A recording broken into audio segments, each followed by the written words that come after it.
इस वीडियो को लाइक करें, हमारे चैनल को सब्सक्राइब कर बेल आइकन जरूर प्रेस करें हमारी न्यू वीडियो सबसे। आज फिर मैं आपके समक्ष एक प्रेरक प्रसंग लेकर उपस्थित हुआ हूँ। ये बात उस समय की है जब भगवान बुद्ध सशरीर इस धराधाम पर विद्यमान थे, विराजमान थे। कहते हैं कि भगवान बुद्ध उन दिनों काशी में भ्रमण कर रहे थे। काशी में अपने अनुयायियों को अपना उपदेश दे रहे थे और काशी के किसी नगर में भ्रमण कर रहे थे। वहीं उनका उपदेश अनावृत चल रहा था और काशी में उसी नगर में एक महिला के इकलौते पुत्र की मृत्यु हो गई। उसका इकलौता बेटा मर गया।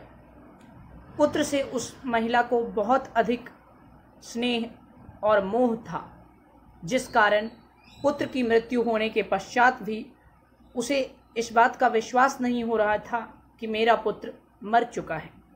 वो अपने पुत्र की मृत्यु को सच मानने के लिए तैयार नहीं थी। कई लोगों ने उसे समझाया, फिर भी वह तरह तरह के चिकित्सकों से, वैद्यों से और तरह तरह के बुद्धिजीवी लोगों से सहायता मांगती रही और सबसे यही कहती रही कि मेरा पुत्र बीमारी के कारण अचेत हो गया है और अचेत पड़ा है। यदि आप लोग मेरे पुत्र की चेतना वापस ला दें तो आप सबकी बड़ी कृपा होगी। मैं आप लोगों से अपेक्षा करती हूँ कि आप सब मेरे पुत्र की चेतना को वापस ला दें। परंतु उसके पुत्र की वास्तव में मृत्यु हो गई थी। लोगों ने बहुत समझाया कि तुम्हारा पुत्र मर गया है। मृत्यु संसार और जीवन का अंतिम सत्य है जिसे कोई नहीं टाल सकता, इसलिए अब तुम्हारे पुत्र को कोई नहीं बचा सकता। तुम्हें इस अटल और अंतिम सत्य को स्वीकार करना ही पड़ेगा। परंतु लोगों के बार बार कहने पर भी जब वह महिला अपने पुत्र मोह के कारण इस सत्य को अनदेखा करती रही और सबसे सहायता की अपेक्षा करती रही, तो अंत में तंग आकर लोगों ने उनसे कहा, देखो हम सब कुछ नहीं कर सकते। यदि तुम अपने पुत्र को स्वस्थ देखना चाहती हो और यदि तुम चाहती हो कि उसकी चेतना वापस आ जाए, तो इसी नगर में महान महात्मा भगवान बुद्ध पधारे हुए हैं। यदि तुम उनके पास जाओ, उनसे विनती करो, तो कदाचित वे तुम्हारे पुत्र को सचेत और पूर्ण स्वस्थ कर सकते हैं। उन्हीं के पास जाओ, तुम्हारी समस्या का समाधान अब केवल वही कर सकते हैं। लोगों की बात सुनकर वह महिला भगवान बुद्ध के पास आती है और कहती है, भगवान, मैं आपके पास ये अपेक्षा लेकर आई हूँ कि आप मेरे अचेत और बीमार पुत्र को स्वस्थ और सचेत कर देंगे। मैं आपका ये उपकार जिंदगी भर नहीं भूल पाऊंगी। प्रभु, मुझ पर उपकार कीजिए और मेरे पुत्र को फिर से स्वस्थ कर दीजिए। देखिए ना, बीमारी के कारण मेरा पुत्र अचेत हो गया है, बेहोश है, यह होश में आता ही नहीं।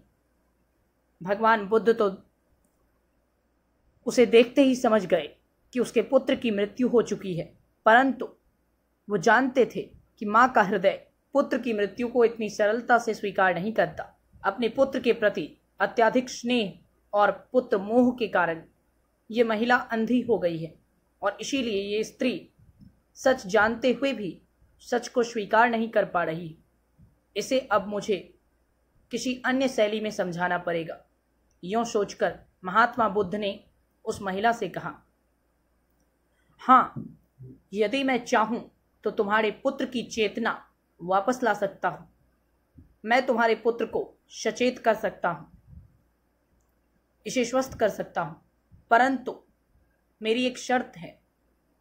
तुम इस संपूर्ण काशी नगर में कहीं से भी किसी एक घर से सरसों के कुछ दाने ले आओ।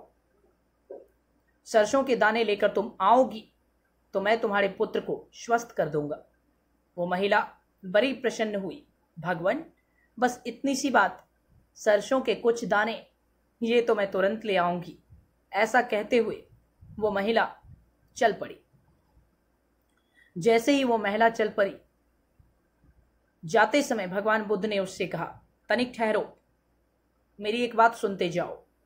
सरसों के दाने तो तुम्हें अवश्य लाने हैं, परंतु एक शर्त यह भी है कि सरसों के ये दाने तुम्हें किसी ऐसे घर से लाने हैं जिस घर में कभी किसी की मृत्यु ना हुई हो, जिस घर में आज तक कभी कोई मरा ना हो। जाओ, ऐसे ही घर से सरसों के दाने लेकर आओ।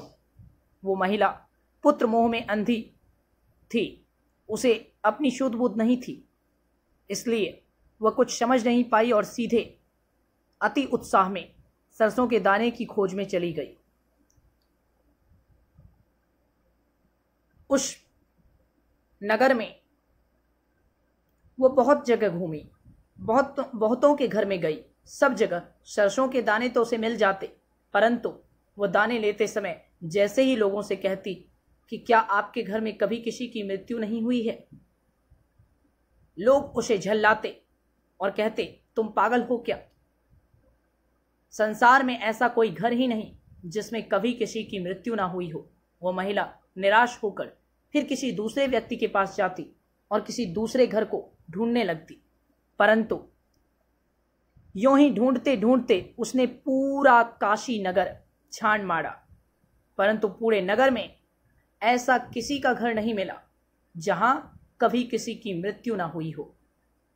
सभी यही कहते, अरे पगली, मृत्यु तो संसार का अटल सत्य है और किसी का घर ऐसा नहीं जो मृत्यु से सूना हो, अर्थात जिस घर में कभी किसी न किसी की मौत ना हुई हो, इसलिए तुम्हें ऐसा कोई घर कभी मिल ही नहीं सकता। अंत में थक हार कर वह महिला भगवान बुद्ध के पास आती है। भगवान बुद्ध ने कहा, कहो देवी, तुम सरसों के दाने ले आई। वो महिला भगवान बुद्ध के चरणों में गिर पड़ती है। प्रभु, मैंने पूरा नगर छान मारा, परंतु ऐसा एक भी घर मैंने नहीं पाया जिस घर में कभी किसी की मृत्यु नहीं हुई हो। भगवान, ये तो असंभव है। संसार में हर घर में मृत्यु तो अटल है, जो कभी ना कभी आती ही है। भगवान बुद्ध ने कहा, यही तो मैं तुम्हें समझाना चाहता था। जो शिक्षा मैं तुम्हें देना चाहता था, वो शिक्षा तो स्वयं तुम्हारे मुंह से निकल गया। मृत्यु अटल है, जो कभी ना कभी सबके घर में आती है। सबके घर में किसी न किसी की मौत अवश्य होती है, और इस अटल सत्य को संसार का कोई व्यक्ति या कोई भी शक्तिमान टाल नहीं सकता।